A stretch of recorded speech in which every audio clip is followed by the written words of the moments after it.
भारत समाचार के पॉडकास्ट में राजेश मिश्रा के साथ स्मृति ईरानी, क्या गजब है कहानी।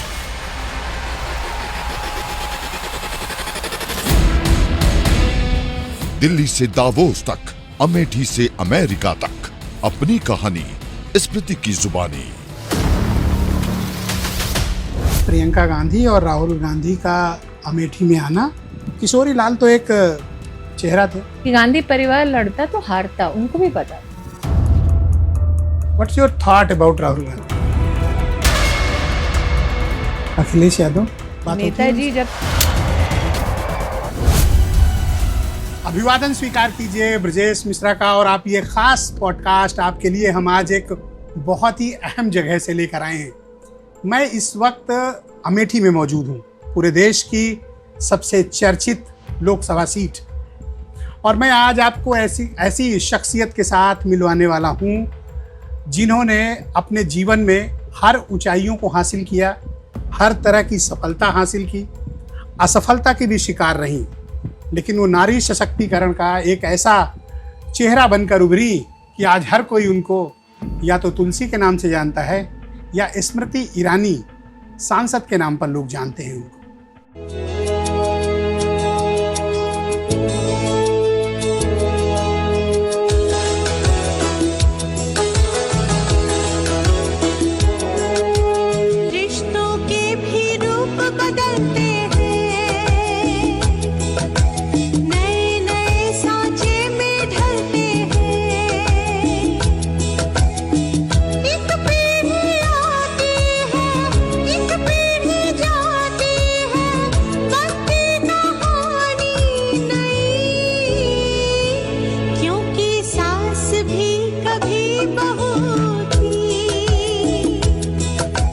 बहनों भाइयों, इस पॉडकास्ट में हम स्मृति ईरानी के जीवन के हर पहलू को समझने की कोशिश करेंगे।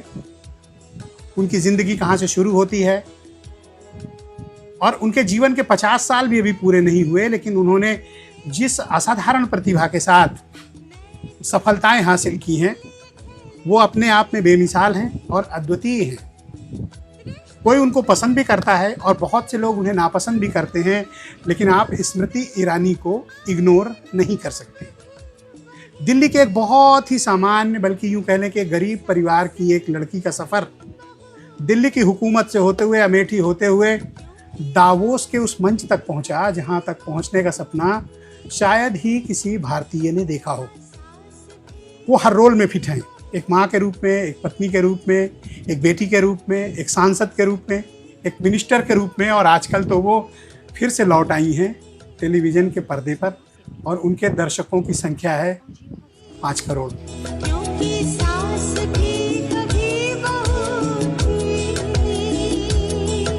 तो स्मृति ईरानी आज विशेष तौर पर अमेठी में अपने आवास पर मेरे साथ मौजूद हैं और हम उनसे बात करेंगे उनके पूरे जीवन वृत्त के बारे में।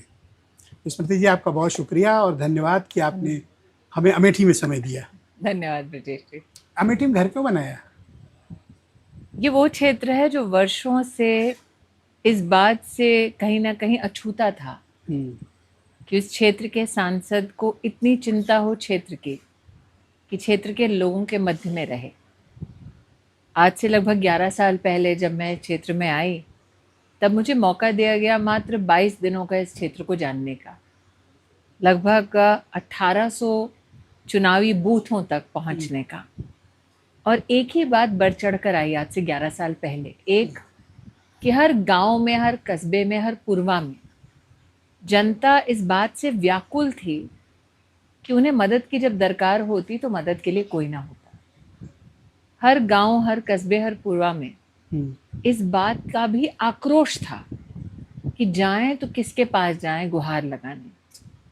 ऐसा माहौल था कि लोगों का लोकतंत्र पर से लगभग विश्वास उठ चुका था। आपको पता नहीं याद है कि नहीं, लेकिन पिपरी नाव का एक गांव, वहाँ जब मैं गई तो लोगों ने कहा, बिटिया हम घर में बेटियों को कभी मना नहीं करते, लेकिन तुम्हें साफ कह रहे हैं कि हम किसी को वोट नहीं देंगे, क्योंकि हम 30-40 साल से इस चुनौती को झेल रहे हैं कि नदी में हमारी ज़मीनें कट के बह जाती हैं। हम एक छोटे से बांधकाम की बार बार गुहार लगा रहे हैं, लेकिन कोई सुन नहीं रहा। नेता आते हैं, जाते हैं, आश्वासन देते हैं। तो हमें तुम्हारा झूठा आश्वासन नहीं चाहिए, हमें कुछ नहीं चाहिए, हमें वोट नहीं करना। उस गांव में मैंने ब्रिजेश जी तब एक संकल्प लिया था, एक वचन दिया था गांव के लोगों को कि मैं जीतूं या हारूं लेकिन मैं लौटूंगी ज़रूर और वो बांध का काम मैं ही करवाऊंगी। ये 2014 की बात है? 2014 की बात है। और एक नागरिक के नाते मुझे इस बात का दुख बहुत हुआ कि जो हम विश्व भर में जिसका गुणगान करते हैं अपने लोकतांत्रिक व्यवस्थाओं का, वो उस क्षेत्र में कहीं ना कहीं धूमिल होती है जहाँ पर हमने बहुत सारे लोगों को प्रधानमंत्री बनते देखा अथवा प्रधानमंत्री का उम्मीदवार बनते देखा। तो मेरे मन में ये लालसा थी कि कम से कम उस क्षेत्र में, उस एक गांव में लोकतंत्र के प्रति आस्था को मैं जीवित रखूं और लोगों का विश्वास कायम कर दूं कि हर नेता पीठ दिखाकर नहीं जाता, वचन देता है। तो कोई तो ऐसा है आज भी देश की राजनीति में जो वचनों की पूर्ति करता है। तो मुझे ये बताइए कि अमेठी आपने चुना या अमेठी अमेठी आपको मुझे दिया गया? अमेठी मुझे मेरी पार्टी की ओर से आदेश स्वरूप प्राप्त हुआ। आदेश? जी, हम जिस अभी अमेठी नहीं थी उसके राजनीतिक मैं हाँ, राजनाथ जी जब हमारे राष्ट्रीय अध्यक्ष थे और उससे पहले भी मुझे कई बार यहाँ पर प्रचार अथवा संगठन के किसी काम में भेजा जाता था, लेकिन वो सिर्फ और सिर्फ संगठन के काम के लिए, कभी भी चुनावी प्रचार के लिए अथवा उम्मीदवार के नाते ये कभी संगठन में मेरे कल्पना नहीं थी। तो 2014 में ये सीट मुझे आदेश स्वरूप प्राप्त हुई और मुझे लगा कि मेरे नेतृत्व में इस बात की हिचकिचाहट नहीं होनी चाहिए कि अगर स्मृति ईरानी को आदेश मिला है तो उस आदेश की पूर्ति नहीं होती, क्योंकि प्रभु की कृपा से ना सिर्फ टेलीविजन में, मीडिया में एक नाम कमा लिया था, उस वक्त मैं सांसद थी राज्यसभा में थी। तो कई लोग ये स्वभाव रखते हैं कि भाई जब अच्छा खासा राजनीतिक एक प्रवास है तो उसमें खलल क्यों हो। और कई लोगों का ये स्वभाव है कि गांधी परिवार से कौन लोहा ले, बच बचाव की राजनीति बहुत लोग करते हैं। कई लोगों का ये भी स्वभाव होता है कि भाई यहाँ तो हार निश्चित है तो यहाँ जाएं क्यों। मैं चाहती थी कि मेरे संगठन में मेरे नेतृत्व को कभी भी ये ना लगे कि हमने चुनौती भरा स्मृति को एक आदेश दिया और उसने आदेश को स्वीकारा नहीं। मेरे संगठन ने पहला ये ऐसा मुझे आदेश नहीं दिया। 2004 में भी चांदनी चौक की सीट, वो भी मुझे 20 या 22 दिन की अवधि में दिया गया। उस वक्त मैं महाराष्ट्र में संगठन के कार्यों के लिए तैनात थे, मात्र 27 साल की थी मैं। तो तब भी मुझे याद है मेरे अध्यक्ष ने फ़ोन पर कहा, ये आदेश है, आपको कल सुबह बोरिया बिस्तर बांधना है, यहाँ फला फला चांदनी चौक जाना है। मैंने कहा जी सर, आपका जो आदेश वो स्वीकार है। तो क्योंकि अगर हम कहते हैं ब्रिजेश जी कि हम संगठन के कार्यकर्ता हैं, अगर हम कहते हैं कि हम संगठन की एक अनुशासन के प्रति अपना कहीं ना कहीं एक विश्वास रखते हैं, तो वो सिर्फ बातें नहीं होनी चाहिए, उसको फलीभूत करने की ज़रूरत होती है। तो हर बार सबसे टफ टास्क के लिए आपको ही क्यों चुना गया? और आप जिसके खिलाफ लड़ने आ रही थी, the most powerful family of this country, उस वक्त सोनिया जी की सरकार चल रही थी, मनमोहन सिंह प्रधानमंत्री थे, कांग्रेस का दबदबा ना सिर्फ देश में था, मुख्यतः उत्तर प्रदेश में सहयोगियों के साथ वो सत्ता पे गवर्नमेंट थी। बिल्कुल बिल्कुल। तो जब पहली बार अमेठी आई और ये तय करके कि अब यहाँ से चुनाव लड़ना है, कैसे चैलेंजेस आए और क्या आप ये कहना चाहती कि गांधी फैमिली ने अमेठी के लिए कुछ नहीं किया? देखिए, जब मैं यहाँ आई थी तब यहाँ पर जो CMO होता है उसका कोई दफ्तर नहीं था। मैं जब यहाँ आई थी तब कलेक्ट्रेट का ऑफिस नहीं था। मैं जब यहाँ आई थी तब यहाँ पर डिस्ट्रिक्ट अस्पताल में एक CT स्कैन की मशीन तक नहीं थी। मैं जब यहाँ आई थी तब डायलिसिस की मशीन नहीं थी। मैं जब यहाँ आई थी तो माँ, महिला, बच्चे के लिए अलग से अस्पताल की व्यवस्था नहीं थी। मैं जब यहाँ आई थी तो पुलिस लाइन की व्यवस्था नहीं थी। मैं जब यहाँ आई थी तो फायर ब्रिगेड की व्यवस्थित व्यवस्था नहीं थी। मैं जब यहाँ आई थी तो मेडिकल कॉलेज नहीं था। मैं जब यहाँ आई थी तो 800 कस्बे ऐसे थे जिन्होंने कभी भी पक्की सड़क देखी नहीं थी व्यवस्थित।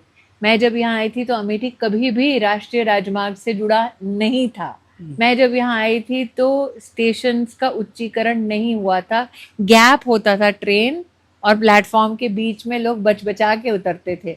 मैं जब यहाँ आई थी तो कभी खाद की राख तक अमेठी में नहीं उतरी थी। तो इन बातों के अभाव का होना ये किस बात का संकेत है? जी, तो आपका कहने का तात्पर्य है कि गांधी फैमिली ने कुछ भी नहीं किया अमेठी के मैंने लिए। आपको उदाहरण दिए क्या क्या नहीं था। तो अगर परिवार सतत सत्ता पे काबिज थी तो यहाँ पर ये सारी साधारण सुविधाएं जनता के लिए क्यों नहीं थी? बट आप तो 2014 का चुनाव हार गई, बिल्कुल मार्जिन कम हुआ जी बट चुनाव हार गई है। जी। उससे क्या सीखा था आपने उस वक्त? देखिए अमेठी में गांधी परिवार से जब आप लोहा लेने की बात करते हैं तो मुझसे पहले किन किन नेताओं ने लोहा लिया है उनसे। स्वयं गांधी परिवार की एक बहू मेनका गांधी ने लिया, हारी। काशीराम जी ने लिया, वो हारे। शरद यादव जी ने लिया, वो हारे। लेकिन शरद यादव जी हों या काशीराम जी हों, इन दिग्गज नेताओं की गांधी परिवार के सामने जमानतें जब्त हुई। जब मैं 2014 में लड़ने आई तो मेरे पास भले ही मात्र 22 दिन रहे हों, लेकिन उन 22 दिनों में जो लास्ट बीजेपी का परफॉर्मेंस था 30,000 वोटों का, उसको मैं 3 लाख तक 22 दिन में ले गई। तो मुझे ये समझ में आया कि मात्र मेरा कार्य नहीं है, जनता चाहती है कि कोई तो ऐसा समाधान हो, कोई तो ऐसा ऑप्शन हो, और शायद मैं वो ऑप्शन हूँ। फिर मैं पिपरी गांव का जो मैंने आपको एक वाक्य सुनाया, वो मेरे लिए एक कश्मकश की घड़ी थी कि मैंने राजनीति को क्यों चुना। साधारण राजनीति कर सकती थी। कई लोग मीडिया से जब राजनीति में आते हैं तो सीधा पैराशूट होते हैं सेफ सीट में। कई लोग जब मीडिया से राजनीति में आते हैं तो वो न सिर्फ सेफ सीट लेते हैं, वो राज्यसभा भी लेते हैं। क्या ज़रूरत है जी आपको कि इतनी मेहनत करो संगठन में, बूथ से लेकर राष्ट्रीय स्तर तक आप अपने नेताओं को, अपने संगठन को सशक्त करो। मेरा ये मानना था ब्रिजेश जी, मेरी संगठन की यात्रा साल 2003 में शुरू हुई युवा मोर्चा से, महाराष्ट्र से। मेरा ये मानना था कि वो पहला पॉलिटिकल ब्रेक था आपको जो मिला? मेरा पहला पॉलिटिकल रिस्पॉन्सिबिलिटी थी, जिम्मेदारी थी। और तब मैं महज क्या 25 साल की रही होंगी। तो मेरे लिए बहुत ज़रूरी था कि जिन लोगों के लिए, जिन लोगों के साथ जिस संगठन में काम करती हूँ। क्यों चुना था आपने राजनीति? आप तो एस्टैब्लिश हो रही थी उस वक्त टेलीविजन में। क्योंकि मैं पॉलिसी बनाना चाहती। मैं उससे पहले देश में WHO की गुडविल एम्बेसडर 2 साल रही। मैंने उस वक्त जो बीमारू राज्य कहा जाता था उन सभी राज्यों का दौरा किया। मैंने देखा महिला और बच्चों के स्वास्थ्य की क्या क्या चुनौतियां थी हमारे देश में। और मैं उस वक्त NGO सेक्टर में, सिविल सोसाइटी में, जहाँ कोई मेरी पेचेक आती तो किसी गांव में पानी की व्यवस्था करना, किसी गरीब बच्चे की शिक्षा की व्यवस्था करना। तो गोपीनाथ मुंडे जी हुआ करते थे, महाराष्ट्र के एक बहुत दिग्गज नेता। उन्होंने कहा बेटा समाज सेवा तक सीमित रहती है। अगर आमूलचूल परिवर्तन लाना है, मूलभूत स्वभाव बदलना है, तो इलेक्टोरल पॉलिटिक्स करके पॉलिसी बनाना सीखो, वो व्यवस्था बनाना सीखो जो स्थायी हो कम से कम, और नागरिक को सतत वो सेवा दे सके। और मुझे मुंडे जी की उस बात में बहुत दम लगा, क्योंकि 2 साल मैंने WHO का काम कर लिया था अपने देश में। USAID के साथ मैंने काम कर लिया था, रोटरी, लायंस क्लब, इन सब के साथ मैं जितना संभव हो सेवा दे चुकी थी समाज को। मेरी समझ में आया कि अगर किसी अस्पताल में प्रशासनिक ढांचे को और भी सशक्त करना है तो आप NGO के माध्यम से नहीं कर सकते। अच्छा, 12 में आपको राज्यसभा मिली और 14 का चुनाव आप अमेठी से लड़ी राहुल गांधी के खिलाफ। मार्जिन कम हुआ, वो अब हारना पड़ा। एक लाख का मार्जिन था। लेकिन उसमें एक बहुत ही इंटरेस्टिंग वाकया है, पता नहीं आपको उस चैनल से अनुमति मिलेगी कि नहीं। 1 लाख वोटों का मार्जिन रह गया था, 1 लाख करीबन 7,000 का। और मुलायम सिंह यादव जी तब वो जीवित थे, तो उन्होंने, प्रभु चावला नाम के एक पत्रकार हैं बहुत ही वरिष्ठ, उनको एक इंटरव्यू में कहा कि सोनिया जी ने मुझे फ़ोन किया था, इसलिए मैंने 1 लाख वोट राहुल को ट्रांसफ़र कर दिया। ये नेताजी ने ये बोला नेताजी का एक इंटरव्यू में बाकायदा स्टेटमेंट है। इसका मतलब अगर नेताजी ने उस वक्त 1 लाख वोट ट्रांसफ़र ना किया होता तो मार्जिन सिर्फ फ़र्क 7,000 वोट का था। ओके, तो 2014 में फिर सरकार बनती है जी मोदी जी की, और इस देश के टॉप जो 5 मंत्रालय में से एक है, उनमें से एक आपको HRD मिला, ह्यूमन रिसोर्स डेवलपमेंट, जिसे अब हम एजुकेशन मिनिस्ट्री के नाम पे जानते हैं। तो लोग कहते बड़ी मीट्रिक राइज हुई आपकी, बहुत ज़बरदस्त राइज हुई और लोग हतप्रभ थे। क्या हुआ था? मुझे ऐसा लगता है, और फिर बड़ा विवाद भी हुआ था। नहीं, शिक्षा एक ऐसा विषय है जिसमें हमारे देश में राजनीतिक दृष्टि से देखें तो हमेशा वामपंथियों का प्रभाव रहा है, उनका कब्जा रहा है। और जब आप कब्जे से मुक्त करते हैं एक क्षेत्र को, तो निश्चित रूप से चीखना चिल्लाना होगा। मैं चाहती थी कि हमारे देश की शिक्षा की व्यवस्था बनी कैसे वर्षों वर्ष तक। 30 साल पहले जब मैं मंत्री थी शिक्षा की, तब मैंने देखा कि हमारी शिक्षा की व्यवस्था अथवा शिक्षा की पॉलिसी ही 30 साल पुरानी थी। मैंने कहा आधुनिक भारत की अगर पॉलिसी इतनी पुरानी हो, तो नौजवान पीढ़ी को आप कैसे विश्व के रेस में और सशक्त करेंगे। तो जब आप एक पॉलिसी बनाते हैं, तो मैंने इतिहास देखा प्रशासनिक, तो प्रशासनिक इतिहास को देखकर पता चला कि पॉलिसी 2-3 बाबू ही बनाते थे, और उन बाबुओं से जुड़े 2-3 शैक्षिक संस्थान अथवा 2-3 वीसी। मैंने कहा जब 140 करोड़ का देश है, तो क्यों ना देशवासियों से पूछा जाए कि आपको किस प्रकार की शिक्षा की दरकार है। तो हमारे यहाँ एक विलेज एजुकेशन काउंसिल की प्रशासनिक और संवैधानिक व्यवस्था है, जिसमें हर गांव में शिक्षा की एक छोटी सी इकाई होती है। मैंने कहा सबसे पहले उनसे पूछा जाए। हमसे कहा मंत्री जी उनसे तो कभी किसी ने पूछा नहीं, हम कहीं पूछे अब। तो 2,25,000 जो गांव के शैक्षिक जो काउंसिल्स हैं उनसे पूछा गया। फिर मैंने कहा हर ज़िले में शिक्षा का ना सिर्फ एक अफसर होता है, बल्कि साथ ही पेरेंट टीचर की इकाई होती है, टीचर्स की यूनियन होती है, छात्रों की यूनियन होती है, जितने भी यूनिवर्सिटीज़ कॉलेजेस वहाँ चलते हैं उनका एक समूह होता है, सबसे पूछा जाए। तो हमने हर ज़िले में अधिकारियों को आग्रह किया कि आप सबकी व्यवस्था कीजिए, सबका योगदान होना चाहिए। फिर हर प्रदेश के शिक्षा मंत्री, चाहे वो किसी भी पार्टी के हों, और मैं जिस मंत्रालय में शिक्षा मंत्रालय में थी, उस मंत्रालय में पहले सेवा दे चुके हर मंत्री, मतलब मैंने कपिल सिब्बल से भी बात की, पल्लव राजू से भी बात की, मैंने कहा आप सब जिन जिन लोगों ने इस देश की शिक्षा मंत्रालय में सेवा दी है, आप सबका भी इसमें योगदान होना चाहिए। हर सांसद, जिला पंचायत अध्यक्ष, हर विधायक, सबको स्वयं आग्रह किया, पत्र लिखा कि आप कृपया बताएं कि आपकी शिक्षा प्रणाली कैसी होनी चाहिए। तो वाकई में एक डेमोक्रेटिक, जो कहते हैं लोकतांत्रिक, आपने डेमोक्रेटिक प्रोसेस शुरू किया, लेकिन कर क्यों नहीं पाई? और उस आज जो शिक्षा नीति बनी मेरी बनाई, उस मंत्रालय को लेकर आपके साथ बड़े विवाद जुड़े रहे। मुझे ऐसा लगता है ब्रिटिश जी आज जो शिक्षा नहीं, कोई छोड़ता नहीं है। आपको आदेश दिया जाता है कि आपने यहाँ साफ सफाई की है, अब नई जगह पर साफ सफाई कीजिए। क्या मेरा आपको बाबू ने काम नहीं करने दिया? नहीं, ऐसा नहीं। आप मेरे साथ काम करने वाले जितने ऑफिसर से पूछे, इनफैक्ट एक ऑफिसर तो आज चीफ सेक्रेटरी है उत्तर प्रदेश का। आपके जो मुख्य सचिव है उत्तर प्रदेश के शशि गोयल, वो मेरे साथ जॉइंट सेक्रेटरी हुआ करते। ऐसा कभी नहीं हुआ। हाँ, प्रशासन में हमेशा अगर नेता कमजोर हो तो उसे पता नहीं चलता, तब बाबू उसको चलाता है। मेरे साथ ये दुर्घटना कभी नहीं। तो एचआरडी में ऐसा क्या हुआ कि फिर आप का टेन्योर मेरा क्योंकि पॉलिसी बन चुका था, मैं पॉलिसी बना चुकी।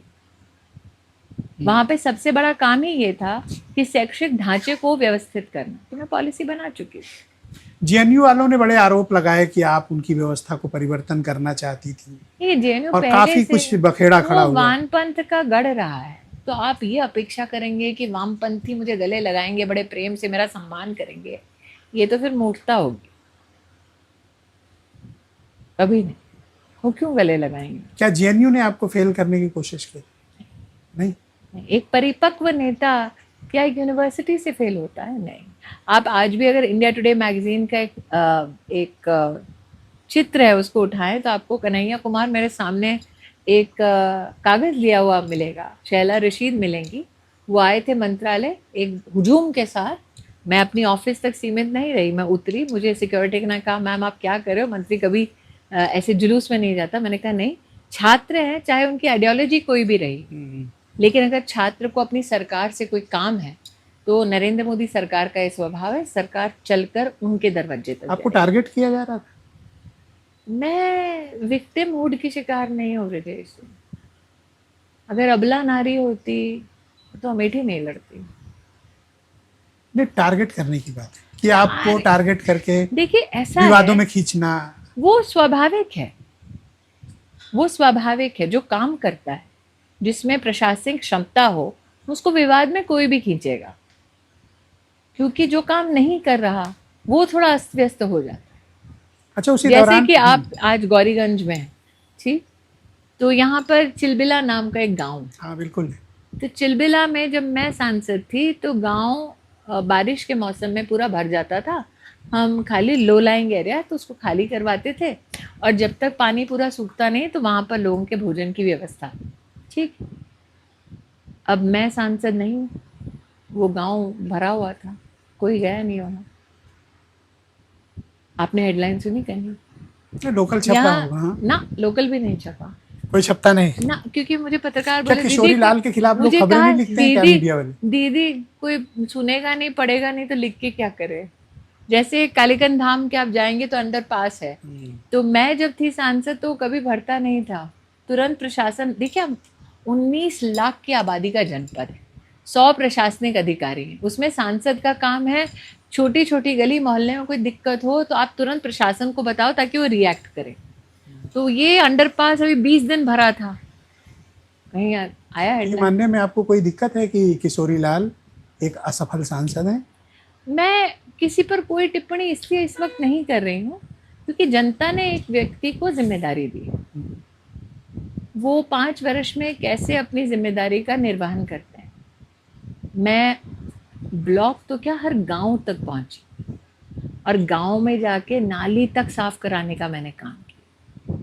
तो मुझे लगता है 5 साल बाद आपको कहीं ना कहीं कंपैरिजन करना चाहिए कि जिस प्रकार से स्मृति ईरानी हर गांव में पहुंची, नाली का काम हो, किसी को तीर्थ का दर्शन कराना हो, कोई बीमार हो, किसी परिवार में कोई सगा संबंधी विदेश में किसी की भगवान न करे मृत्यु हो जाए, क्या बॉडी वापस लाने तक में दीदी ने मदद की हो, या फिर अब मैंने व्यवस्थाएं तो सारी बना दी, जेल तक बनवा दी यहाँ की।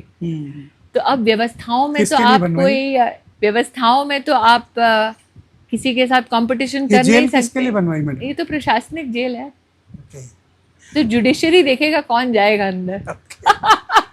लेकिन व्यवस्थाओं की दृष्टि से तो जैसे मेडिकल कॉलेज है, हाल फिलहाल में 50 सीटें इस कॉलेज को दी गई। मैंने शुभकामना दी अमेठी वासियों को, कांग्रेस की ओर से कोई शुभकामना नहीं आई, शायद उनके लिए उत्साह का विषय ना रहा हो। लेकिन ये भी सत्य है कि 40 साल से अमेठी मेडिकल कॉलेज का इंतजार कर रही थी। थोड़ा सा पीछे चलते हैं जी। 2016 की बात है, राज्यसभा में एक डिबेट चल रही थी, आपके सामने थी मायावती। हाँ जी। और एक आपका बयान था जो पूरे देश भर में सबसे ज़्यादा चर्चा का विषय था जी। आई थिंक शायद रोहित वेमुला पर बात चल रही थी। आवेश में आकर मायावती के सामने आपने कहा कि अगर आप गलत साबित हो जाएं तो आप अपना गर्दन काटकर उनके आवेश में नहीं कहा, चरणों में अर्पित करने को तैयार हैं। आवेश में बिल्कुल नहीं कहा। देखिए मैंने आप इस तरह क्यों रिएक्ट की मायावती के सामने? मैं अपनी राजनीति को बड़े हल्के में नहीं लेती।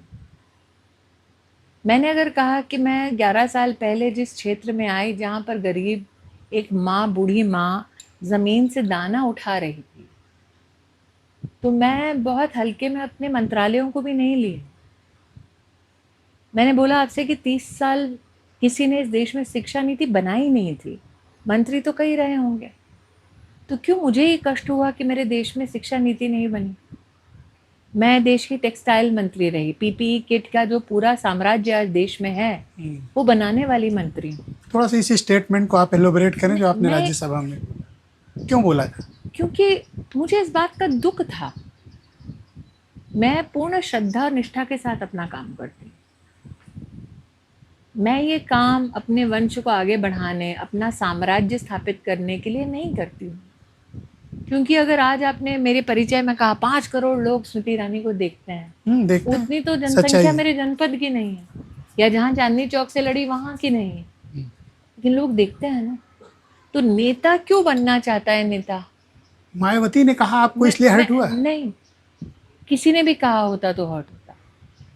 मैंने लोकसभा में भी भाषण दुख के कारण दिया, वो आक्रोश और दुख का मिश्रण था। देखिए मायावती जी, आप कुछ भी कहें, मैंने आपकी भी थोड़ी रिसर्च की है। अंतिम आपने उत्तर प्रदेश में किस महिला नेता का इंटरव्यू किया था? आज किसका कर रहे हैं? आपका कर रहे हैं। उत्तर प्रदेश में राजनीति में होना, अरे आप बेहद पसंद की जाने वाली नेता हैं और आपकी एक बड़ी कमिटेड व्यूअरशिप है। उत्तर प्रदेश में राजनीति में काम करना हम सब सामान्य परिवार के लोग हैं। क्या आसान है? देश में राजनीति एक सामान्य परिवार की महिला के लिए आसान नहीं है। तो अगर एक महिला नेत्री, चाहे वो मेरी पार्टी की ना हो तो भी, अगर वो आक्रोश में कुछ कहती हैं सदन में, तो मैं वो लांछन स्वीकार नहीं करूँ। तो आप कुछ और तरह से भी तो कह सकती थी। आपने मायावती लेकिन को मैं- रिस्पॉन्ड करने में इतना एग्रेशन क्यों दिखाया था? नहीं, मैंने मायावती जी ने इसीलिए किया ऐसा नहीं है। अखिलेश बाबू उठते तो उनको भी ऐसे ही जवाब देती। मैंने सीताराम येचुरी, जब वो दुनिया में नहीं, उनको भी ऐसा ही तेज तर्रार जवाब दिया था। वो उत्तर प्रदेश की राजनीति नहीं करते, इसीलिए नेताजी के सामने मेरी कभी तकरार नहीं हुई। नेताजी का स्वभाव मेरे प्रति हमेशा बेटी को जैसे सम्मान देते हैं वैसा रहा। 1 लाख वोट ट्रांसफर करके। देखिए, वो उनकी राजनीति थी, लेकिन मुझे बेटी के स्वरूप में आशीर्वाद देना वो उनका निजी संस्कार है। अच्छा, तो मैं कभी इस हम्म, गलत फहमी का शिकार नहीं हुई कि लोगों के निजी संस्कार और उनकी राजनीतिक रणनीति वो एक समान है ना, भिन्न होती है। ये आपके मंत्रालय बार बार क्यों बदलते रहे? कोई खास बात थी? क्योंकि जब जब मंत्रालय में जो सरकार की ज़रूरतें थी पॉलिसी की, वो जब पूरी हुई तो मुझे नई जिम्मेदारी दी गई। मैंने शिक्षा नीति बनवाई।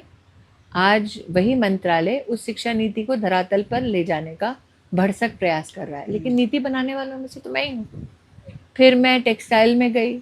हैंडलूम प्रधानमंत्री जी का प्रिय विषय है कि भाई आईवेयर हैंडलूम हमारी सरकार का सबसे प्रचलित एक कार्यक्रम रहा। हैंडलूम के ब्रांड की कैसे व्यवस्थाएं बनाना, साथ ही आज हमारे देश में टेक्निकल टेक्सटाइल बोलते हैं, उसका HSN कोड कभी था ही नहीं, वो मैंने बनाया, उसकी अनुमति मिली। टेक्सटाइल में आज जो एक्सपोर्ट को किस प्रकार से प्रधानमंत्री का जो लक्ष्य है उसको प्रभावित करना या उसको बढ़ाना, उसके लिए पूरी व्यू रचना जो है वो मैंने बनाई। जब आज आप महिला बाल विकास मंत्रालय देखते हैं तो उसमें पोषण प्रधानमंत्री का राष्ट्रीय कार्यक्रम है। हमारे राष्ट्र में प्रधानमंत्री जी का स्वप्न था कि भाई मैं हर आंगनवाड़ी को डिजिटली जोड़ना चाहता हूँ, तो ट्रैकर मैंने बनवाया। हाँ, ट्रैकर है ना वो। हाँ, आज भी वो ट्रैकर काम आता वो है। काम करता है। और प्रधानमंत्री जी के सानिध्य में उसको सिविल सर्विस डे जो है, जिसमें अफसरों को प्रशासन को पारितोषिक मिलता है, उसमें सबसे बड़ा अवार्ड तो इस साल उसी को मिला। नहीं, ICDS में तो तो- काम बहुत हुआ तो आपके। काम मैंने जब कर ICDS दिया, में बहुत काम हुआ। तो जब मैं काम कर चुकी उस विभाग में, पूरा ढांचा जो अमूलचूल परिवर्तन करना था कर चुकी, फिर आप फिर चाहते आपको थे शिफ्ट वहीं किया सरती जाता है। रहती। फिर आपको इसके पहले आपको INB मिनिस्ट्री भी दी जाती है। हाँ, उसमें भी अब वो तो फिर आप ही का फील्ड है। मैं हमारी मीडिया की फील्ड की पहली व्यक्ति हूँ जो INB मिनिस्टर बनी इस देश में। मैंने आज जो एडवर्टाइजिंग पॉलिसी है भारत सरकार की, उसको व्यवस्थित किया। आप ब्यूरो ऑफ कम्युनिकेशंस को तो जानते ही हैं। मैंने कभी भी किसी एडिटर को फ़ोन करके ये नहीं कहा कि ये चलाओ वो मत चलाओ। मेरा स्वभाव, आप भी तब एडिटर थे, मेरा स्वभाव हमेशा रहता था कि मीडिया को आज़ादी है कि आपको जो छापना है, हमारा काम है कि सच आप तक पहुंचाएं और आप नियमानुसार संविधान के मर्यादा में चलें, क्योंकि हम अच्छा, दिल्ली की जो दोनों आपकी- अलग अलग स्तंभ हैं। दिल्ली की इस आपकी जो लोकतंत्र प्रिय का। मीडिया है, जो आपकी बड़ी प्रिय दिल्ली की मीडिया है, वो लोग कहते हैं कि विवादों की में अत्यधिक होने की वजह से कई बार आपको बड़ी मुसीबत का सामना करना ठीक पड़ा। है, जो परिवर्तन लाएगा वो विवाद का शिकार होगा। देखिए, हमारे देश में कई नेता विवादों से बचते हैं, इसलिए देश में अमूलचूल परिवर्तन जब उनके पास दायित्व आता है वो नहीं करते। मेरे पास प्रश्न बिल्कुल स्पष्ट था कि क्या स्मृति ईरानी विवाद के डर के मारे अथवा इस अभिलाषा के साथ कि सब मुझे पसंद करें, काम में कोई ना करूं, ये मेरे जीवन का ना लक्ष्य है, ना ये मेरे जीवन जीने की शैली है। दिल्ली की आप जो मीडिया है वो कहती है कि सबको साथ लेकर चलने में आप कुछ विफल रहती हैं। मैं उनको साथ नहीं लेके चलती जो समाज की पीठ पे खंजर भोंकते। मैं उनको साथ लेकर नहीं चलती जो मेरे देश को किसी कमरे में बंद वाइन के ग्लास के साथ गाली बकते हैं। मैं उनको साथ लेकर नहीं चलती जो महिला, चाहे कोई भी हो राजनीति में, उसके बारे में तुच्छ बातें करते हैं। जैसे मैं उनको लेकर संग नहीं चलती जो जाति धर्म के आधार पर समाज को बांटने की बात करते हैं। मेरा स्वभाव रहा है कि मैं बिल्कुल ट्रांसपेरेंट सरल व्यक्ति हूँ। आप अगर मेरे देश, मेरे धर्म के बारे में कुछ करेंगे, कहेंगे, जिससे मेरे देश, मेरे धर्म को, मेरे समाज को नुकसान हो, तो मैं आपको संग लेके नहीं चल सकती। आपका और अनुभव कैसा मैं था? दोगलापन झेल नहीं सकती। हैं? मैं दोगलापन झेल नहीं सकती। इसको थोड़ा फिर से डिफाइन करिए। देखिए, आप मीडिया दोगलापन से आपकी परिभाषा का मतलब के क्या? एक दिग्गज व्यक्ति हैं उत्तर प्रदेश मैं में। एक साधारण पत्रकार। नहीं, वही आपके बारे में असाधारण बात है कि आज अगर हम ब्रिजेश जी से कहें कि आप उत्तर प्रदेश में किसी भी गली मोहल्ले की राजनीति बता दें, तो आप भारत समाचार के दर्शकों को बिना पन्ना पढ़े बता दें। ठीक, थोड़ा बहुत तो मीडिया का मुझे भी। अरे आप हमारी मिनिस्टर रही हैं, मिनिस्टर तो और छोड़िए, टीवी टेलीविजन का आप सबसे बड़ा चेहरा हैं। और मैंने टेलीविजन में पत्रकारिता भी की। यस, तो ये अर्ली बहुत लाइफ कम में लोग। आपने पत्रकारिता की। मैंने दिल्ली में भी काम किया, गोवा में भी काम मैंने किया। दिल्ली में काम किया, बम्बई में पत्रकारिता की। तो मेरा पत्रकारिता का भी एक अनुभव रहा है 95 से। लिखित में भी की पत्रकारिता और टेलीविजन के लिए भी की। तो ये मीडियम कैसे चलता है मुझे पता। मैंने इस मीडियम को जानते हुए, समझते हुए कभी भी मीडियम के साथ छेड़छाड़ नहीं, मीडियम को करप्ट नहीं की। क्योंकि आप मुझ जैसे लोग जो मीडिया का हिस्सा रहे हैं, हमें सबसे ज़्यादा उत्तेजना इस बात से होती कि एक एडिटर करप्ट हो जाता, कि एक पत्रकार करप्ट हो जाता। वो हमारी व्यवस्थाओं को, मीडिया को सबसे गहरा चोट है। तो मैंने हमेशा समझा कि जब मैंने मीडिया में रहकर ये सब नहीं किया, तो मंत्री या नेता रहकर ये सब क्यों कर। और एक बात बताओ, आपकी दिल्ली मीडिया की आपसे क्या दुश्मनी है? मुझे क्या पता, कुछ तो है। मुझे क्या पता होगा। आपने महसूस किया? मैंने कहा ना, मैंने अपने आप को विक्टिम के नज़र से देखा ही नहीं। देखिए ब्रिजेश जी, जब मैंने टेलीविज़न में शुरुआत की थी ना, साल 2000 में, यही क्योंकि सास भी कभी बहू थी, तो एक पत्रकार ने, बहुत ही बड़ा अखबार है, देश का सबसे समृद्ध अखबार है और सबसे नामचीन अखबार के साथ साथ सबसे ताकतवर अखबार। हाँ, सब जान भी गए आप किसका नाम। उस ताकतवर अखबार के जो एंटरटेनमेंट के एडिटर थे, तो उन्होंने हमको फ़ोन किया, हम फलां बोल रहे हैं। हमने कहा हाँ बोलिए साहब, देखो हमसे अभी मिलो, वरना हम तुम्हारे बारे में फला छाप देंगे। अरे, तो हम कहा भैया, अच्छा, बहुत कम लोगों को ये ज्ञात है कि मुंबई में जब आप बाहर से जाते तो आपके ऊपर इतना प्रेशर होता है कि वहाँ का भी अपना एक वायुमंडल है, चक्रव्यूह है। तो बचा के लोग चलने की कोशिश करते हैं। हाँ sir, yes sir, party man है, हाँ सर। मैं वो स्वभाव रखती नहीं थी पहले से। तो जैसे ही उस महाशय ने कहा, देखिए आपको हमसे ऐसे ऐसे इंटरव्यू में ये बोलना है, वो बोलना है, हम आपकी ऐसे फ़ोटो खींचेंगे, वैसे फ़ोटो खींचेंगे, नहीं किए हैं तो देखिए हम छाप देंगे जो हमारे मन का है। अरे, तो हमने कहा ऐसा है भैया, हमें उत्तर भारत के, तुमको जो छापना है छाप देना। हम फ़ोन रख दिए।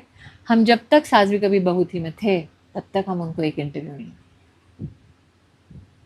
तो ये दुश्मनी पुरानी चल रही है? दुश्मनी नहीं, इतना गुरूर नहीं होना चाहिए सत्ता का कि आप एक आम व्यक्ति को फ़ोन करके उसको धमकाएं। ये हमारे स्वभाव के खिलाफ रहा है हमेशा। अच्छा, आप थोड़ी भी डिप्लोमेटिक दिल्ली में नहीं भी नहीं। जिंदगी एक ही है, झूठ बोल के क्या फ़ायदा। अंत आपका भी शमशान में होना है, हमारा भी। प्रभु के घर हमको जाना है भैया, शैतान के घर नहीं जाना। और झुक कर जीना हमको आता ही नहीं। ओके, 2019 हमसे कहा गया क्या कि ज़्यादा गर्दन ऊंचा करके रहोगे तो उन्हीं की पहले गर्दन कटती है। हम कहे काट दीजिएगा। पॉलिटिकल लोगों ने कहा? देखिए, हम रेफ्यूजियों की तीसरी पीढ़ी हैं। आए बेचारे दादाजी, जब भारत का विभाजन हुआ, आए पहले जनकपुरी नाम की एक जगह है दिल्ली में, वहाँ रेफ्यूजी कैंप में रहे। दादी के साथ वहीं मुलाकात हुई। माँ महाराष्ट्र से थी, अपने परिवार के साथ दिल्ली काम पे आई थी। फिर वो आए और मुरादाबाद में वो जीवन भर रहे। अब जिसका खून पश्चिम उत्तर प्रदेश का अच्छा, इसीलिए पश्चिम यूपी वालों से आपकी ज्यादा पड़ती है? नहीं, ऐसा नहीं है। जिसका खून उत्तर प्रदेश का हो, वो कहीं ना कहीं तो खोलेगा, कहीं ना कहीं तो बोलेगा जरूर। और माँ बंगाल से हैं, तो हमारे पिताजी कहते हैं ना, विस्फोटक मिश्रण है बेटा। नहीं, उसमें तो कोई तो नहीं। और अब चलते हैं हम लोग 2019 की तरफ। 2019 का चुनाव मैं मानता हूं कि एक बहुत एक्स्ट्राऑर्डिनरी इलेक्शन था। इस देश का इतिहास जब राजनीतिक तौर पर लिखा जाएगा तो 2019 और अमेठी की इबारत ज़रूर लिखी जाएगी।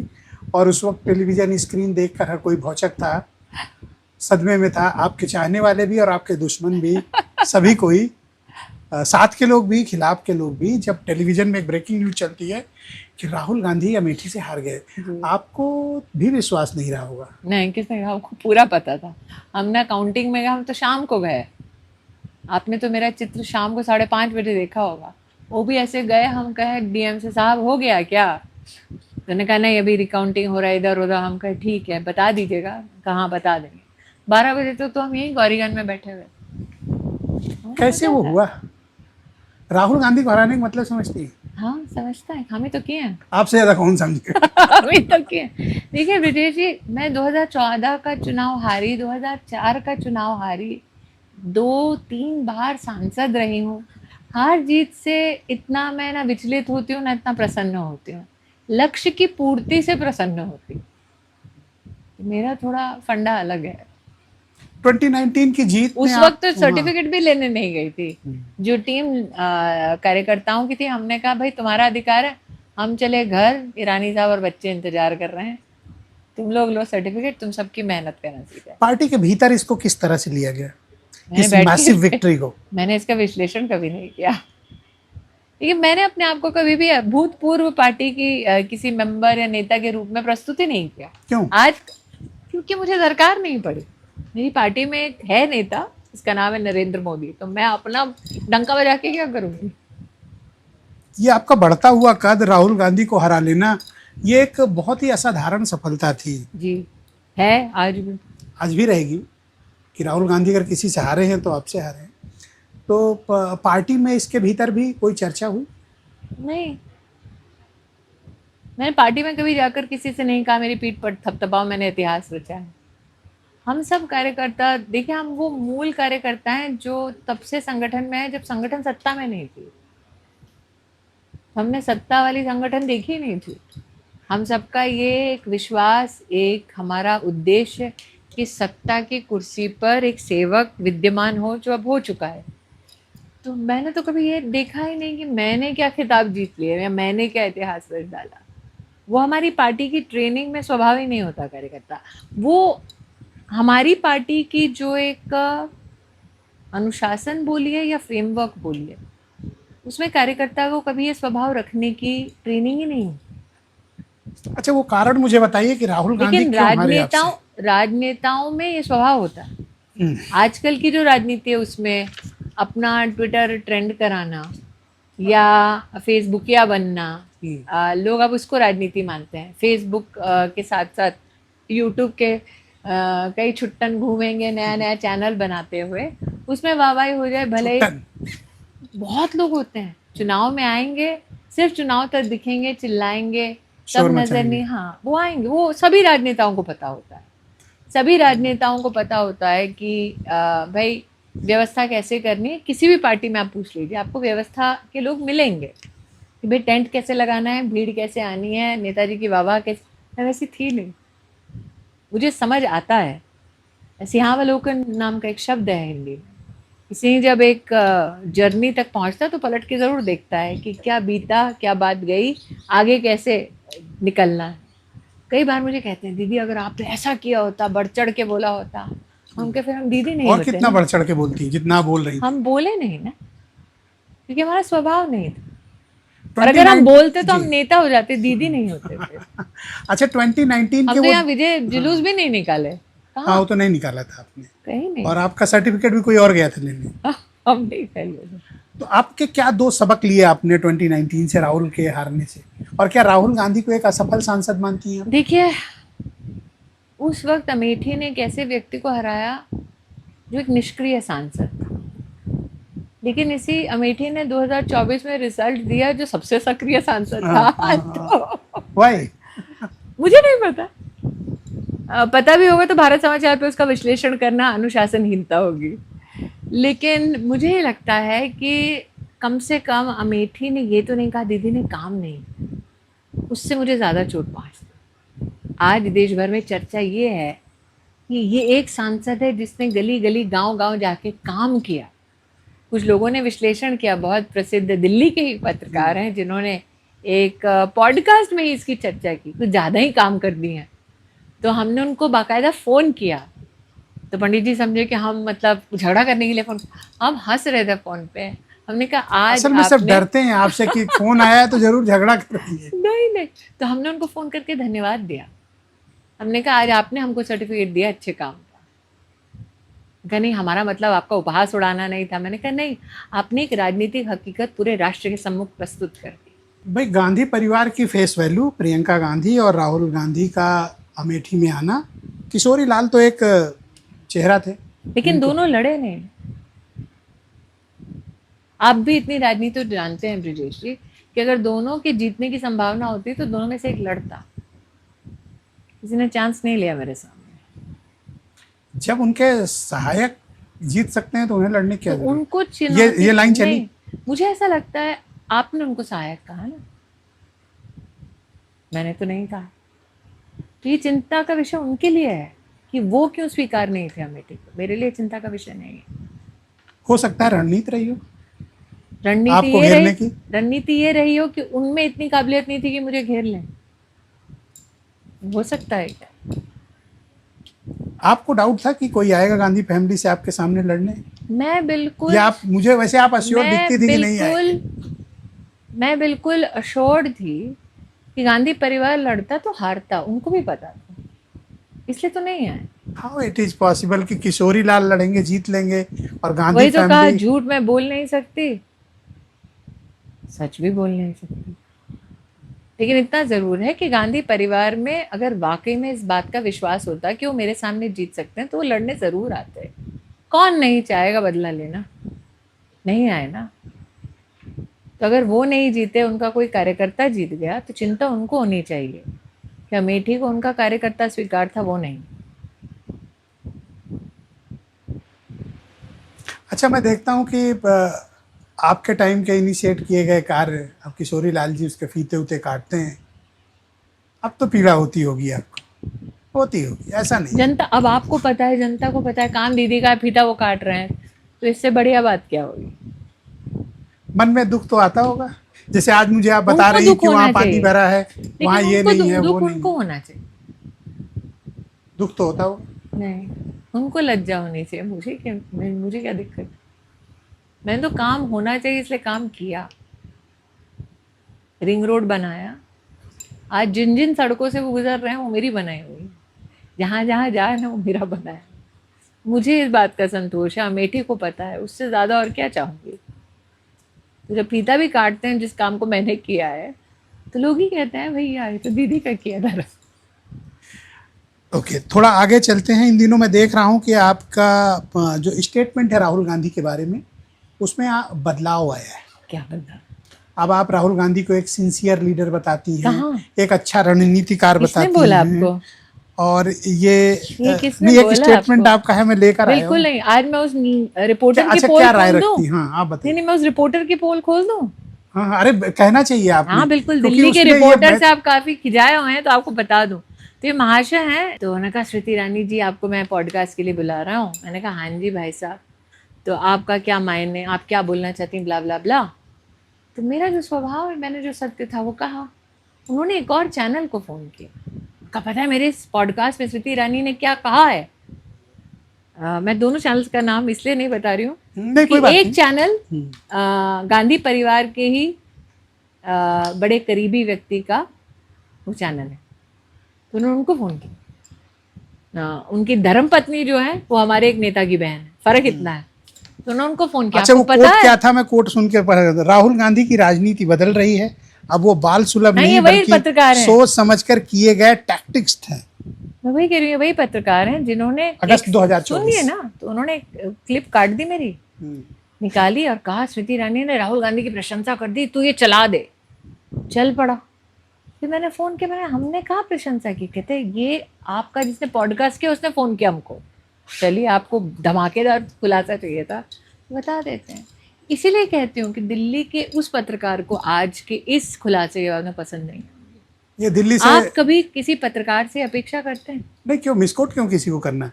काट के किसी राइवल चैनल को फोन करके कि चलाओ भैया, क्यों देंगे आप? ताकि मैं बहुत ही प्रचलित हो जाऊं।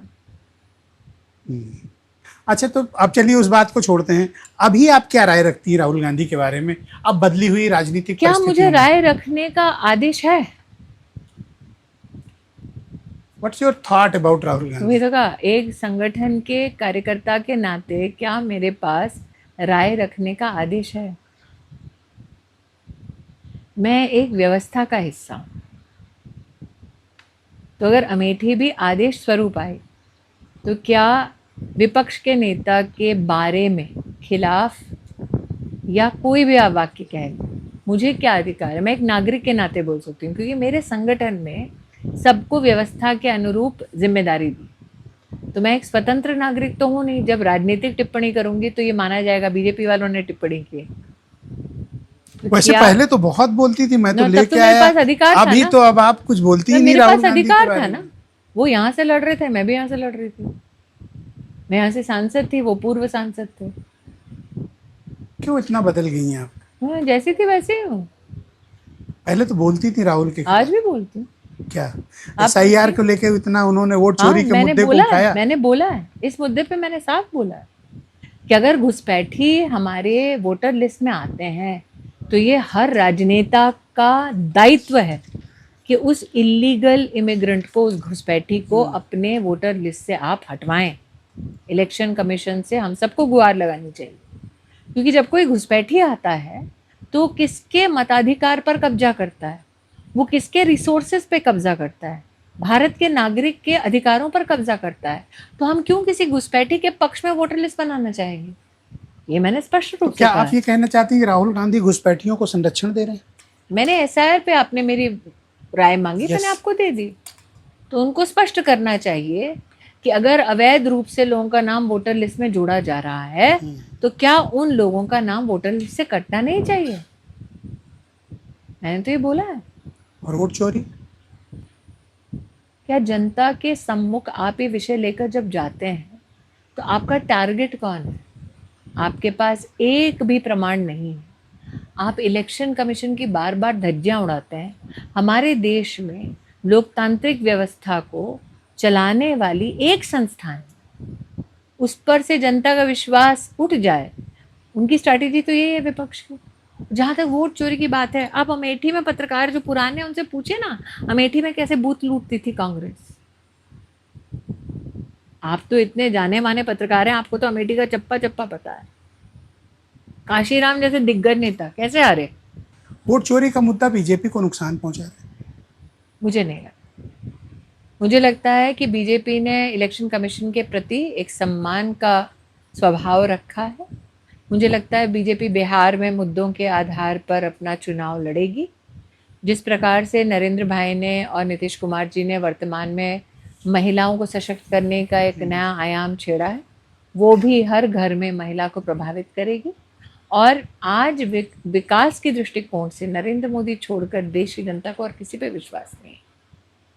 तो जो सत्ता पक्ष की सबसे ताकतवर, बुलंद, स्ट्रांग आवाज थी, वो ना तो राज्यसभा में है, लोकसभा तो हारी है। आपकी सभा में है।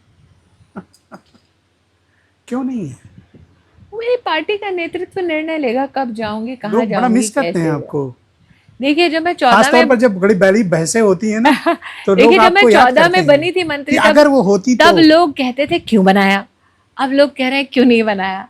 तो ये 10 साल में इस यात्रा को पूरा करना भी साधारण नहीं है कि जब आए तो लोग शंका की दृष्टि से देखते थे, अब आपको आकांक्षा की दृष्टि से देखते हैं, सम्मान की दृष्टि से देखते हैं कि हाँ ये बोलेंगी, गरजेंगी संसद में तो बहस सुनने में मजा आएगा। तो ये 10 साल की मेहनत है जो रंग लाई, सांसद बनी और नहीं, बिना दिल्ली के पत्रकारों के मदद की।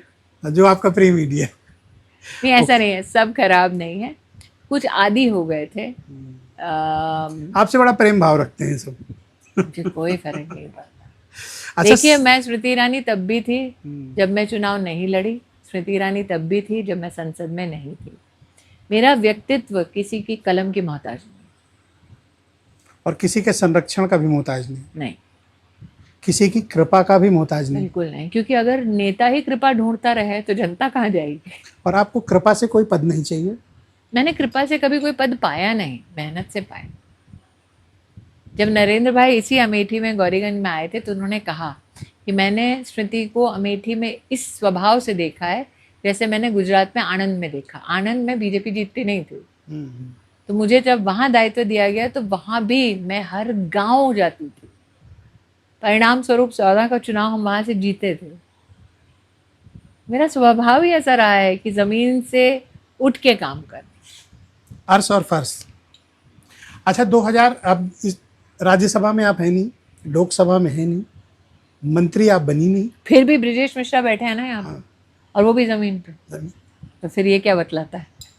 संगठन में कोई फिर भी बैठे हैं ना। बैठे हैं। क्यों? और आपका इंटरव्यू करने नहीं, बैठी आप है। बताइए, यूपी का सबसे नंबर 1 चैनल, यूपी का सबसे नंबर 1 एडिटर क्यों बैठा है? संभावनाएं तलाश रहा है ना। पर मुझे हैरानी है इस बात की कि आपको इन दायित्वों से वंचित क्यों रखा गया है? मुझे क्या पता, क्या बोलते हैं, सत्य परेशान हो सकता है, परास्त नहीं। पराजित नहीं। ये जो फंस जाता है उसकी भाषा होती है। नहीं, बिल्कुल नहीं, मैं फंसने वालों में से नहीं। कुछ परिस्थितियों, बस परिस्थितियां आपके खिलाफ हैं। मैं अभिमन्यु नहीं हूँ जो चक्रव्यूह में वीरगति को प्राप्त हो जाऊंगी।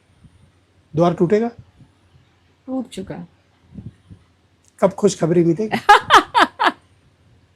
टूट चुका। अच्छा, आपके मैंने एक और विषय देखा कि या तो आप आसमान की बुलंदियों पे होते हैं और या एकदम ज़मीन में, जैसे आजकल यहाँ बैठे हैं अमेठी की। मैंने देखा गांव की खाक छान रही हैं आप, अंडरपास से होते हुए या डूबे गांव में जा रहे हैं। इस फ्लक्चुएशन को कैसे आप हैंडल करती हैं? मैंने आपसे कहा ना कि सफल या असफल, मेरे जीवन को वो दोनों शब्द परिभाषित नहीं करते। एक जीवन है ब्रजेश जी। मेरे जीवन की शुरुआत हुई कहाँ से थी? माता पिता के पास तबेले के ऊपर एक कमरा था। पिता के साथ सड़क पर दिल्ली में मैं किताबें बेचते थे वो, और रुपया रुपया जोड़ती थी मैं स्टेनलेस स्टील के टिफिन बॉक्स में।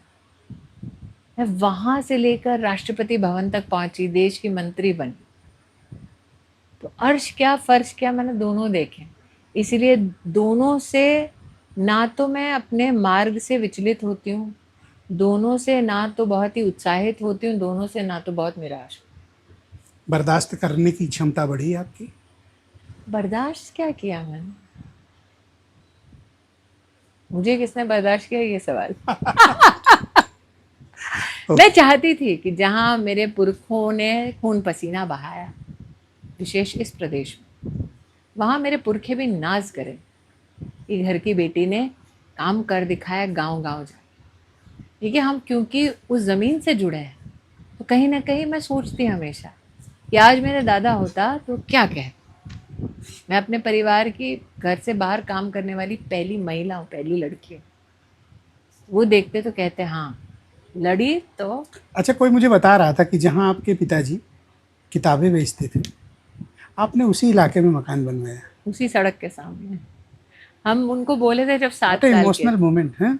हम पिताजी से कहे थे जब हम 7 साल के थे, क्या पिताजी यहाँ कौन रहता, आप अंग्रेजी की। हमारे पिताजी 2 जगह किताबें बेचते थे, एक जहाँ अंग्रेजी बेचते थे, एक बस अड्डे पे धौलखवा दिल्ली में।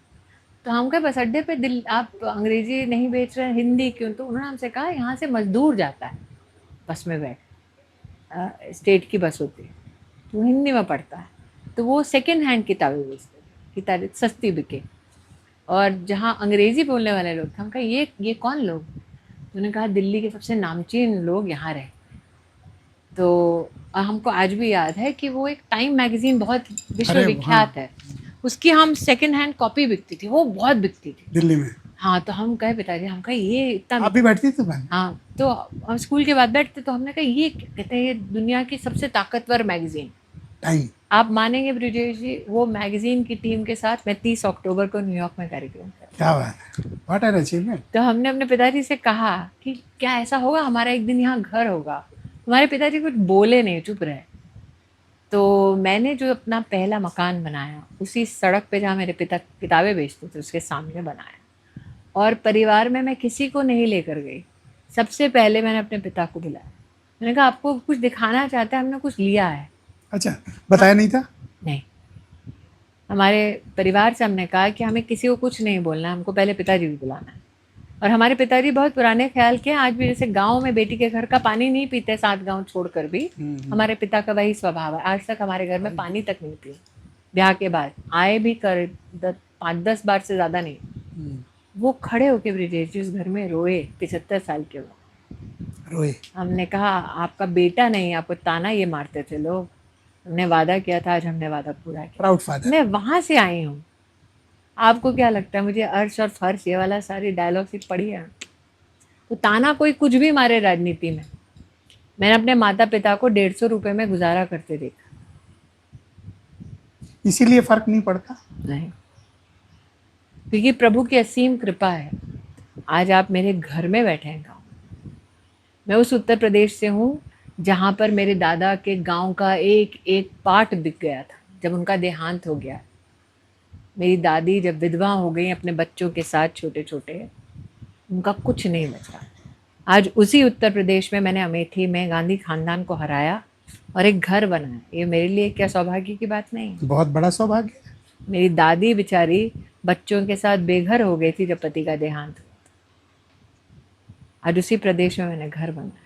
अच्छा, 2 बड़े खास अचीवमेंट थे 2024 के आपके अमेठी से हारने के बाद। एक तो आप अपने पुराने काम में लौट गई तुलसी बनकर। हाँ जी। और उसका बड़ा रिस्पांस मिला, बड़ा मैसिव रिस्पांस था। और लास्ट अभी जब मैं पढ़ के आ रहा था तो तकरीबन 5 करोड़ दर्शक जुड़ चुके थे आपसे। ओटीटी पे भी ट्रेंड हो गया। और दूसरा एक और उसी ऊंचाई का मैं एक और बड़ा अचीवमेंट आपका मानता हूँ, डावोस में WEF की बैठक को एड्रेस करना और वहाँ सम्मिलित होना, पार्टिसिपेट करना किसी भी भारतीय के लिए बहुत ही प्राउड मोमेंट होता है। वहाँ पे सिर्फ एड्रेस नहीं किया। आप वहाँ तक कैसे पहुँची? आप तो सांसद और मंत्री दोनों नहीं थी। मैंने हमेशा माना कि भारतीय महिला की जो क्षमता है उसको विश्व के सम्मुख ऐसे प्रस्तुत करें कि विश्व के लिए एक रोड मैप बन जाए।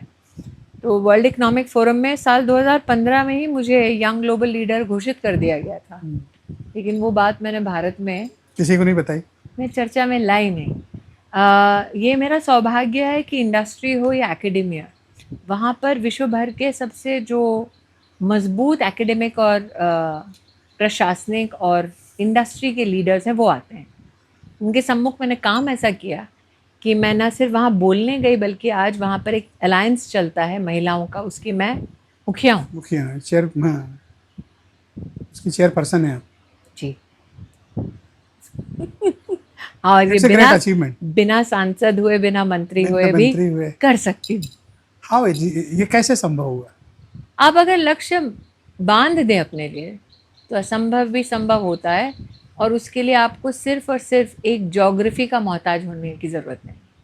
अच्छा, अब थोड़ा सा समेटते हैं इंटरव्यू को जी। और लोग, जब मैं आ रहा था तो मैंने बहुत लोगों से बात की कि आप लोग क्या पूछना चाहते हैं, तो उसमें महिलाओं की जिज्ञासा अधिक थी और वो ही जानना चाहती थी फिर से तुलसी क्यों बनी आप? एक पत्रकार ने मुझे पूछा, मैंने कहा मेरी मर्जी। देखिए, बहुत ज़रूरी था मेरे लिए कि कुछ चीज़ें हैं जो मैंने शायद नेता के नाते नहीं बोली हैं, जो मैं एक अभिनेता के नाते बोल सकती हूँ। आज जो अभिनय मैं कर रही हूँ उसमें क्या मुद्दे हैं कि अगर किसी पुरुष को धोखे से किसी फर्जी केस में फंसाया जाता है तो उस पुरुष का पूरा जीवन बर्बाद हो जाता है। तो एक काल्पनिक रचना में उस बात को कैसे कहना, वो मैं सास भी कभी बहू थी से कह सकती हूँ। एक आज मोड़ आया है ऐसा, कल ही मैंने उसका कैमरा पे एक मंचन किया है जिसमें ये कहना कि बच्चों को बड़े करने की जिम्मेदारी सिर्फ माँ की नहीं है, पिता की है। अब अगर ये मैं नेता के नाते कहती तो लोग कहते दीदी ये छोड़ो, पहले नाली साफ कराओ। तो कुछ चीज़ें मैं नेता के तौर पे कर सकती हूँ अपने समाज में, कुछ अभिनेता के तौर पे, इसीलिए किया। अभी कोई दायित्व तो नहीं मिला इसलिए उधर चली गई या अभी उधर ही रहने का इरादा है? नहीं, बहुत संक्षिप्त काम है, अभी जनवरी में समाप्त हो जाएगा। तो ऐसा नहीं, आज भी संगठन के कार्यों में मुझे बुलाया जाता है, मुझे कार्यकर्ता और संगठन का नेतृत्व देता है जिम्मेदारी। मैं भोंपू लेके देश में नहीं घूमती, देखो देखो कितना बड़का नेता हूँ। वो पार्ट टाइम है कि ये पार्ट टाइम है? क्या पार्ट टाइम है? राजनीति कैसे पार्ट टाइम हो सकती है? हो ही नहीं सकती आज के दौर में। मुझ जैसा व्यक्ति तो पार्ट टाइम राजनीति कर ही नहीं सकता। बीजेपी ने रीडिफाइंड कर दिया एक्चुअली पॉलिटिक्स आपको को। फुल टाइम उपलब्ध होना। अब तो फुल टाइम की उपलब्धता आपने देखिए, मैं कहीं भी हूँ, जनता में से कोई भी उठ के आता है, दीदी ये काम है। मुझे बम्बई में भी लोग काम कहते हैं। 300 लोग एक दिन आए, दीदी हमारे को फला फला जगह से तनख्वाह दिलानी है, आप आ जाओगे। मैंने कहा चल, जबकि मेरा क्षेत्र नहीं है, कुछ नहीं। तो तुलसी क्योंकि के अलावा और industry कोई के- प्रोजेक्ट करना है आपको? अभी तो वर्तमान में नहीं। कोई ऑफर आया? बहुत आए। कैसे ऑफर? बालाजी की या किसी और नहीं नहीं, बाहर से भी ऑफर्स आते हैं। देखिए, मैंने आपसे कहा ना, आपने उद्देश्य कहा? क्या है? हाँ या ना? मेरा उद्देश्य ये है कि मुझे समाज में कोई संदेश देना, अभिनेता के नाते। तो हाल फिलहाल में बड़ी चर्चा हुई, स्मृति ईरानी सबसे बिगेस्ट पे पैकेट वाली एक्टर हैं। तो एक वैसे कितना सज्जन मिलता है? बहुत आपके चैनल के बजट से थोड़ा ज़्यादा। तो एक सज्जन आए और उन्होंने मुझसे कहा कि मैं आपको 3.5 करोड़ का चेक देता हूँ, आप 3 महीने के लिए, मैं ये वाली स्क्रिप्ट है, मेरा एक पदार्थ है, उसको आप जनता तक पहुँचाएं। तो चैनल के लोग भी देख रहे थे कि दीदी 3.5 करोड़ रुपया बहुत बड़ा होता है। हमने स्क्रिप्ट पढ़ी, हमने कहा आपका संदेश गलत है। संदेश गलत है। तो बहुत चक्के हो गए, वो कहे आपको चेक दिख रहा है? हमने कहा नहीं, वो संदेश दिख रहा है। चेक थी कितने की? 3.5 करोड़ का। 3 करोड़? हाँ, टुकड़ा एक दिया दिन आपने? काम करना था, एक टुकड़ा दिन। दिया? हाँ, क्योंकि संदेश गलत था। हमने कहा संदेश ठीक नहीं बताऊंगे। ओके, कुछ रैपिड फायर राउंड कर लेते हैं। जी। और मैं जिनका नाम दूंगा आपको एक उनके बारे में सेंटेंस में कहना पड़ेगा। नरेंद्र मोदी, श्रद्धेय, राहुल, विपक्ष के नेता, प्रियंका, विपक्ष की नेत्री, अखिलेश यादव। उत्तर प्रदेश के नेता। आपके ताल्लुकात कैसे हैं? उनका वो इस बात का सम्मान करते हैं कि उनके पिता का मैंने सम्मान किया। बात होती है नेताजी उनसे? जब थे तभी से अखिलेश जी से जहाँ मिलते हैं तो बड़े सम्मान के साथ नमस्कार करता है। आप जब यहाँ हारी थी, देखिए, मैंने इस देश में आज के जितने भी नेता हैं, वो तो ठीक, आपने मेरे परिचय में कहा 50 साल की भी नहीं हुई है, लेकिन मेरा राजनीतिक अनुभव करीबन 27 साल का है। उसमें मैंने सिर्फ अखिलेश जी नहीं, उनके पिताजी के साथ देश में राजनीति आप किस तरह का नेता उन्हें मानते हैं? मैं लालू प्रसाद यादव, शरद पवार, मैं इन सब नेताओं के साथ, सीताराम येचुरी जो आज नहीं है, अंबिका सोनी, A.K. एंटनी, अब अनिल एंटनी, उनके सुपुत्र जब हमको मिलता है, हम कहते हैं हम तुम्हारे पिताजी के साथ राजनीति कर चुके हैं। तो मेरा ये मानना है कि कई लोग उनके, क्योंकि माता पिता के साथ मैं काम कर चुकी हूँ द्वंद्व की शैली में, तो इस बात का सम्मान करते हैं। एक प्रभावशाली नेता जिसमें बहुत प्रतिभा है। कई लोगों को खुशफहमी होती थी कि मैं अभी आई राजनीति में, फिर धीरे धीरे जब वो पढ़ने लिखने लगे और लोगों से उनका परिचय होने लगा, तब उनको समझ आया, अरे बाप रे, ये तो बहुत सीनियर है। अच्छा, मैंने देखा कि समाजवादी पार्टी के साथ आपके जो रिश्ते हैं उसको वो लोग भी सहेज के चलते हैं और आप भी चलती हैं। मतलब वो प्रतिद्वंदिता मुझे जो सपा के दूसरे लीडर्स के प्रति बीजेपी की दिखती है, आपकी नहीं दिखती। बहुजन समाज पार्टी और समाजवादी पार्टी दोनों ही मैं उस कार्यकाल से हूँ, कालखंड से हूँ, जहाँ पर मैंने श्रद्धेय अटल बिहारी वाजपेयी जी के सानिध्य में राजनीति की है। तो गोपाल टंडन जी का तो देहांत हो गया, उनके पिताजी के साथ मैंने काम किया था। तो अगर आप बाप जी के साथ काम कर चुके हैं, मैं बीजेपी के कितने अध्यक्षों के साथ काम कर चुकी हूँ। वेंकैया नायडू जी जब अध्यक्ष थे तब मैं पदाधिकारी थी, राजनाथ जी अध्यक्ष थे तब मैं पदाधिकारी थी, नितिन जी अध्यक्ष थे तब मैं पदाधिकारी थी, अमित भाई के पास जब दायित्व है तब मेरे पास संगठन में एक स्थान था, नड्डा जी के साथ में एग्जीक्यूटिव। तो मैं बीजेपी के सतत 5 वेंकैया जी के समय से सभी। अगला नाम मैं आपके सामने रखता हूँ, मुख्यमंत्री योगी आदित्यनाथ। प्रभावशाली, प्रभावशाली, प्रभावशाली। और मैं HRD के मंत्री के नाते मेरी पहली बैठक गोरखपुर में हुई थी जब वो सांसद थे। अच्छा। और उस वक्त उनको प्रदेश की सरकार से, सपा की सरकार से प्रताड़ना झेलनी पड़ रही थी। मुझे आज भी, अगर आप पुराना मेरा कोई कागज़ उठाएं तो आपको मैं किसी फोटो में योगी जी के साथ दिखूंगी।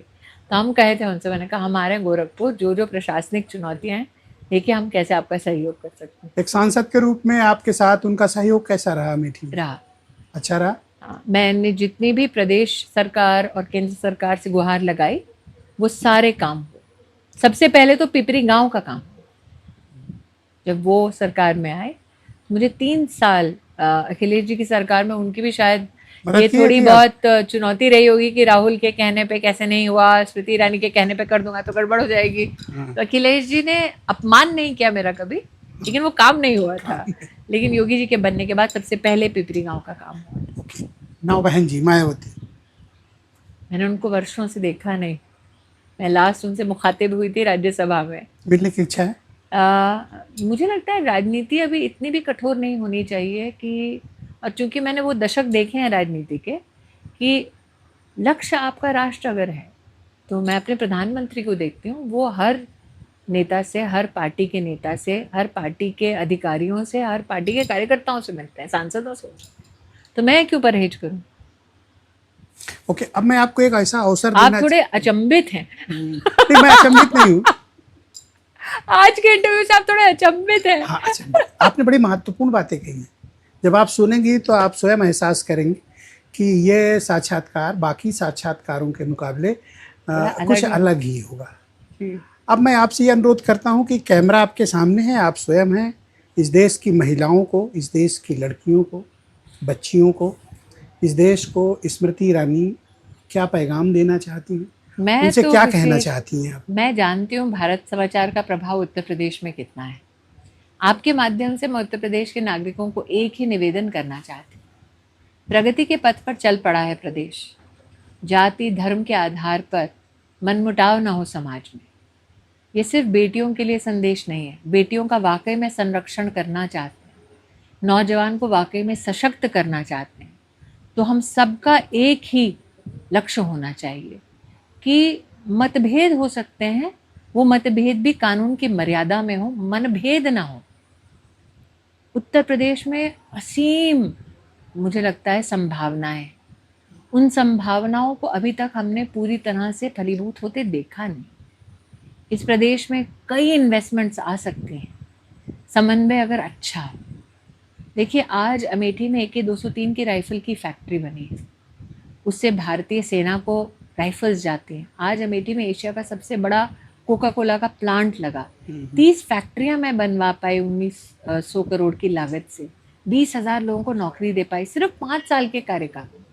तो जनता, जनप्रतिनिधि के बीच का अगर समन्वय पक्का हो, शांति अगर हो, तो विकास हर घर तक पहुंच सकता है। तो आप सिर्फ ये कहें कि मैं महिलाओं को बोलूं, तो ये महिला, पुरुष, नौजवान, वरिष्ठ, इन सब पे लागू होता है।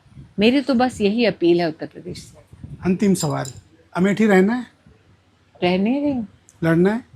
वो तो मेरी पार्टी निर्धारित करेगी। आप लेकिन committed इतना हैं? मैंने कहा था कि जब मैं आई और जब मेरा ये वाला चुनाव हुआ, उसमें फ़र्क क्या था कि जब आई तो बीजेपी का मार्जिन सिर्फ 30,000 वोट होता था, उससे ज़्यादा मिलता नहीं था। जमानतें जब्त होती थी। यहाँ कोई आज पूछता आज बीजेपी संगठन के नहीं था। 2,14,000 मेंबर हैं। आप कमिटेड हैं अमेठी के लिए? मैं राष्ट्र के लिए कमिटेड हूँ, उत्तर प्रदेश के लिए कमिटेड हूँ, तो अमेठी के लिए क्यों ना होंगी? तो इसको कह दीजिए कि यस कमिटेड। Committed not. मैं तो आज चांदनी चौक भी जाती हूँ भाई साहब। चांदनी चौक के जो वर्तमान के सांसद हैं प्रवीण खंडेलवाल, वो मेरे डमी कैंडिडेट थे साल 2004 में। तो हम प्रवीण भैया से कहे थे, आप चिंता मत करिए, एक दिन हमारी आंखों के सामने आप ही सांसद होंगे और हम ही आपका झंडा लेके चलेंगे। आज मुझे बहुत खुशी है कि मेरे संगठन ने उनको टिकट दी और वो जीते, और आज उनके हर कार्यक्रम में मैं विधिवत जाती हूँ। तो वहां पर भी हरी भी सांसद थी। आपका बहुत शुक्रिया, इतना समय आपने निकाला। वो भी आपका शुक्रिया कि आप जमीनी रिपोर्टर, जमीनी एडिटर हैं। आपको माफी चाहती हूँ कि आज आपको जमीन पे बिठा के मुझे बहुत अच्छा लगा आपके साथ इस तरह से। बड़का बड़का सूट पहन के बड़का बड़का नेता से बात करते हैं। वो सब एक्चुअली स्टूडियो का हिस्सा है। आपका बहुत शुक्रिया, धन्यवाद। और बहनों भाइयों, आप सबका भी बहुत धन्यवाद। मुझे उम्मीद है कि इस तरह का विस्तृत साक्षात्कार स्मृति ईरानी के साथ शायद आपको कहीं और सुनने देखने को नहीं मिला होगा। हमने कोशिश की कि उनके सभी पहलुओं को आप तक पहुंचाएं, उनसे जुड़े हर विषय को हमने उठाने की कोशिश की। फिर भी अगर कुछ छूट गए हैं तो आप कमेंट बॉक्स में लिखें, इसे सब्सक्राइब करें और लाइक भी ज़रूर करें। और हाँ, अपने कमेंट्स स्मृति ईरानी के बारे में ज़रूर लिखें। उन्होंने वायदा किया है कि वो पढ़ेंगी। बहुत शुक्रिया, धन्यवाद, नमस्कार।